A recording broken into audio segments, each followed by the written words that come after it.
Kerajaan Sabah berharap pelancong China kembali menjadikan negeri ini sebagai destinasi percutian utama apabila pintu sempadan negara dibuka kepada pelawat antarabangsa.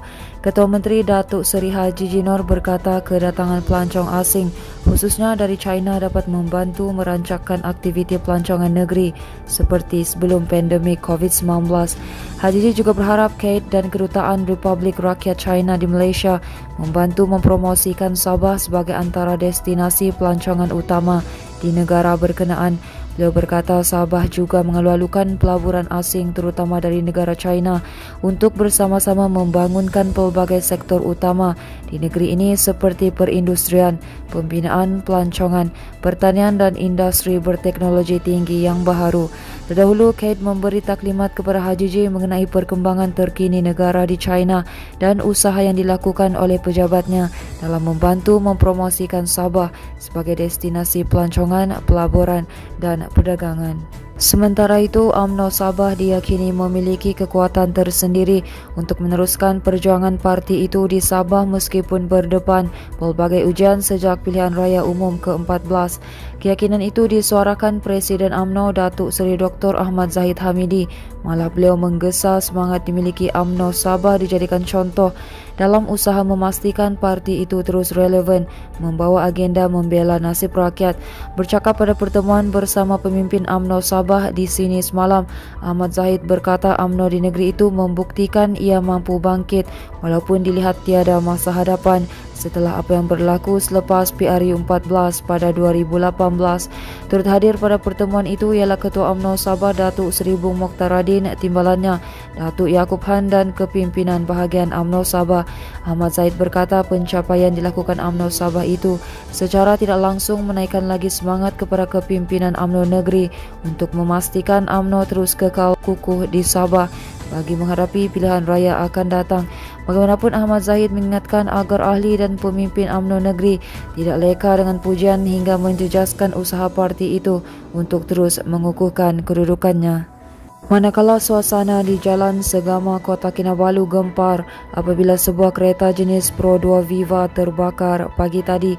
Jurucakap Pusat Gerakan Operasi Jabatan Bomba dan Penyelamat Malaysia Sabah berkata pihaknya menerima panggilan jam 10.54 pagi.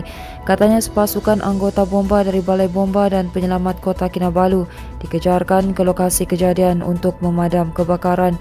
Katanya sebaik tiba di lokasi kejadian didapati kebakaran membabitkan sebuah kereta Pro 2 Viva yang parkir di hadapan sebuah hotel.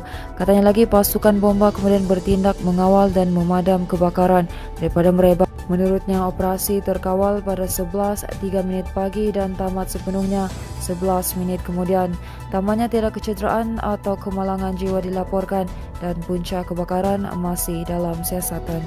Berita seterusnya, seramai 10 penumpang van melalui detik cemas apabila kenderaan dinaiki bertembung dengan pacuan 4 roda Isuzu D-Max di Jalan Sempurna Tawau, Kampung Mentiritip di sini semalam. Dalam kejadian jam 4 petang itu, 3 penumpang van cedera selepas tersepit manakala 7 lagi tidak cedera. Pemandu dan 2 penumpang kenderaan Isuzu D-Max tidak cedera. Jurucakap Pusat Gerakan Operasi Jabatan Bomba dan Penyelamat Malaysia JBPM Sabah berkata pihaknya menerima panggilan mengenai kemalangan itu pada jam 4.10 petang. Katanya sepasukan bomba dari Balai Bomba dan Penyelamat Sempurna dikejarkan ke lokasi bagi membantu mengeluarkan mangsa tersepit. Katanya terdapat 3 mangsa dalam van berjaya dikeluarkan oleh pasukan bomba. Tambahnya lagi mangsa tersepit kemudian diberi rawatan awal oleh pasukan EMRS sebelum dihantar ke hospital menggunakan ambulans untuk rawatan lanjut. Baiklah, ini merupakan berita terakhir dari kami di mana satu kluster baharu COVID-19 berkaitan komuniti dikesan di daerah Kuala Penyu hari ini dipercayai berpunca daripada aktiviti keagamaan dalam kalangan ahli keluarga kes indeks.